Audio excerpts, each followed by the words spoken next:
they saw metal as an opportunity, as, oh, here's something we can weaponize Mm. to and take and utilize for our own crusades. I am so glad you could join us today. I'm speaking with Evan Husney, one of the producers and directors. Is that correct? Producers, creators, yeah. Creators of Into the Void, Life, Death, and Heavy Metal. Mhm. Thanks, Evan. I really appreciate the time. Yeah, absolutely. Thank you so much for having me. This is a great series. Uh, Thanks. it really is, it's honest, it's raw. Really taps into the spirit, I think, of the music, but also of the people you're following. But Mhm. where did it come from? Well, I feel like, my whole life has prepared me for the show in some ways. We did another series called Dark Side of the Ring, which explores, kind of like human stories in the world of professional wrestling.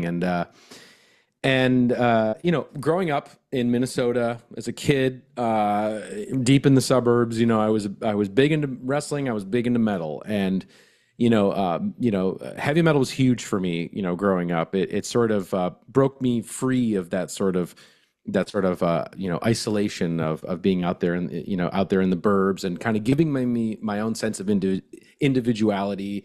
And it's hard to even imagine if that didn't happen, like who I'd be. So it's a huge part of me. It's something I've always felt very loyal to, that genre of music. I'm still a fan. I'm still a collector of all things like that. And um, so for me, it was like kind of a natural progression to go. Once we did our wrestling series, it was like, okay, here's the next world, and there's a lot of similarities, in the idea of, in the stories we tell in the wrestling show, it's a lot about the blurred lines between reality and fiction, in terms of the characters that people play in wrestling. And with, rock stars, musicians, it's very similar in this idea of, metal is a very larger than life, fantastical sort of universe. That these bands are creating through their lyrics and their aesthetic, and so on and so forth. But when you strip all that away and you look on the other side, there is this very human, relatable element there. And I think because we're such fans, and just wanting to even just see a show, or, we want to see a show like this. This is kind of why we made it, in a way, where it's like, because so many times when you've seen metal documentaries or exposés, or things, on VH1 or whatever, it feels very like there's a lot of cliche in terms of those other programs. You see a lot of sex, drugs, and rock and roll type lens to all the storytelling and stuff like that. So we wanted to break free from all that stuff, and we really wanted to tell, a more raw, honest, human sort of look at the stuff that we love, in just an attempt to not only reconnect with it, but just to also share it with other people who may not even be fans of this to begin with. And so that was kind of the impetus, was to kind of show people that even if they're not fans, they might find something very relatable and very human here that they may never have expected. I'm glad you brought up Dark Side of the Ring, which is another great series. As a wrestling fan, that's Yeah. sort of one of those things you got to watch. And Mhm. and this very much has that sort of feel, in the sense of, here we've got these people, these stories that you've heard, but maybe you haven't really heard them. You've just heard, maybe Yeah. you don't really know anything about them. You know what I Right. mean? Like, Yep. you've heard it in the news, but there's more to it. Yes. Yes. Yeah. Exactly.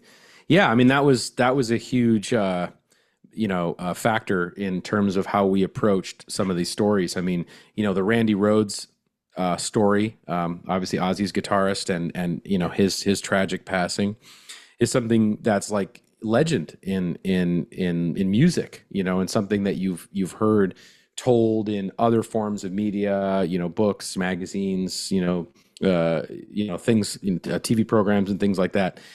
And it's something that I feel like has, you've heard about so much as just a fan, but to be able to experience it and for it to be told by the people who were there, like firsthand, who can give you that sort of raw, unfiltered, very traumatic telling of those events. It recontextualizes it in a completely different way.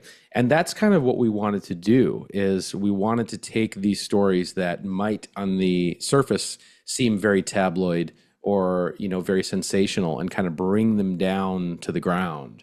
And so you can as fans, I think, even connect with uh, the people that experience these difficult stories firsthand, even in a deeper, richer, more honest way. And that's something that we did with the wrestling show, that we really wanted people to experience. And I think that's something similar here is, and metal has always had a target on its head, in pop culture in many ways. It's been something that's been I was sort of calling it that it's like the original scapegoat in pop culture in many ways. I mean, rock and roll was, of course, going back even to the 50s, but metal really was something that you had these sort of more extreme like religious groups who attacked it in the 80s, and it became this sort of satanic panic thing. This was like the teenage delinquency problem was because of this, and then of course you had the fact that it was inspiring violence and this idea that it needs to be censored, of course, with the PMRC and things like that.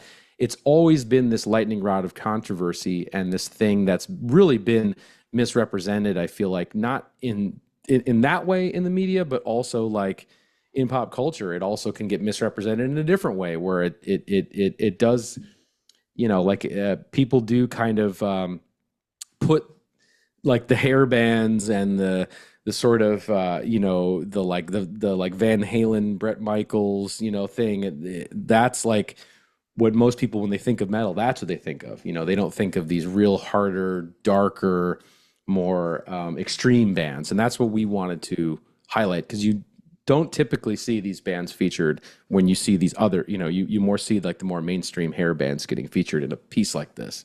So anyway, Yeah.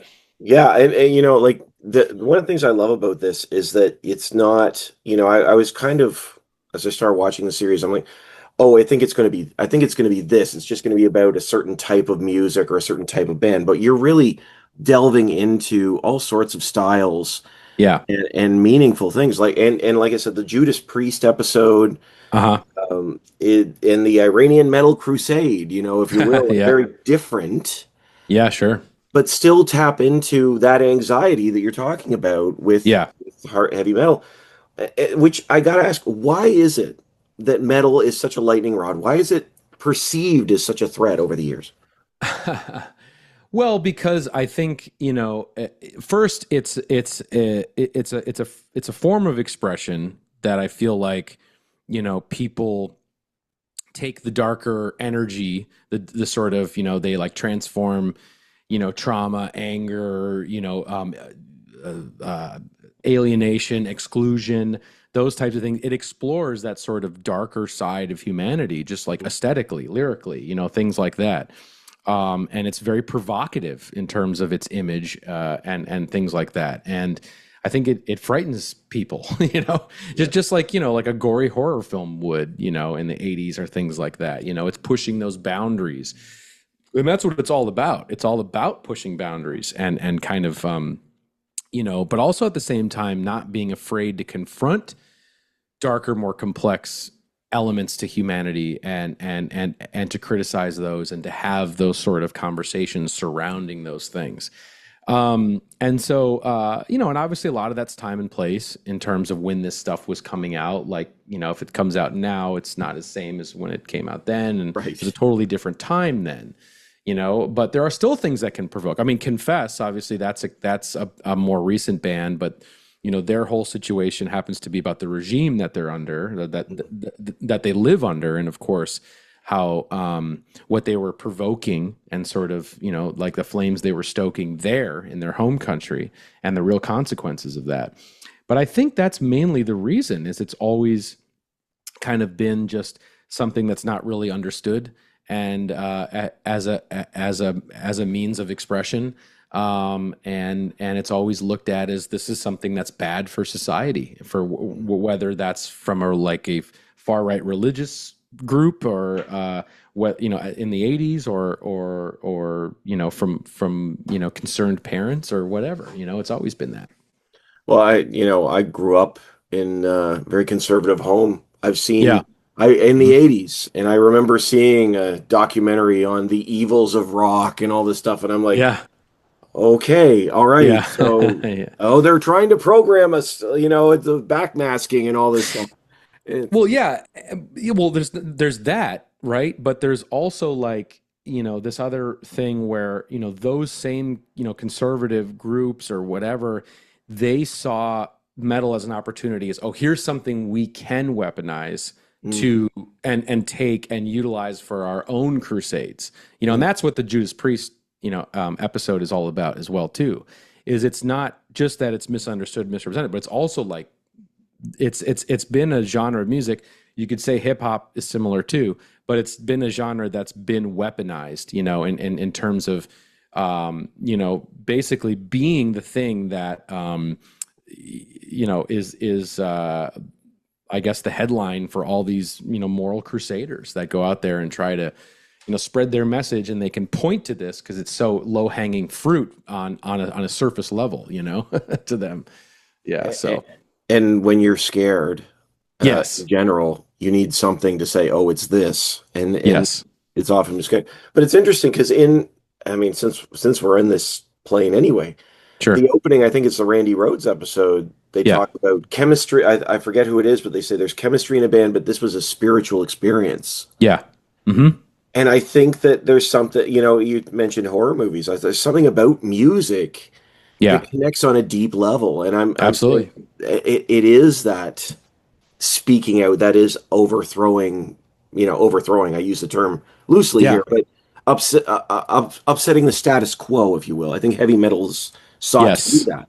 Yes. Yes. No. Yeah.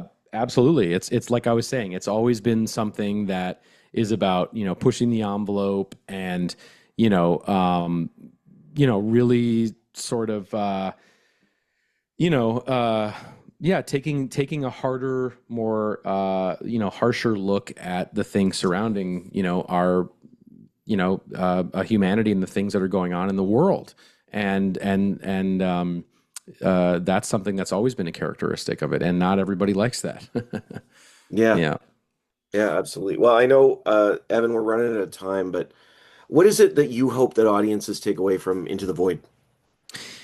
Yeah, I mean, I really hope that viewers, who aren't fans, I hope there's people who go and, are willing to take this ride, who, like me, aren't fans, and they want to learn about these stories.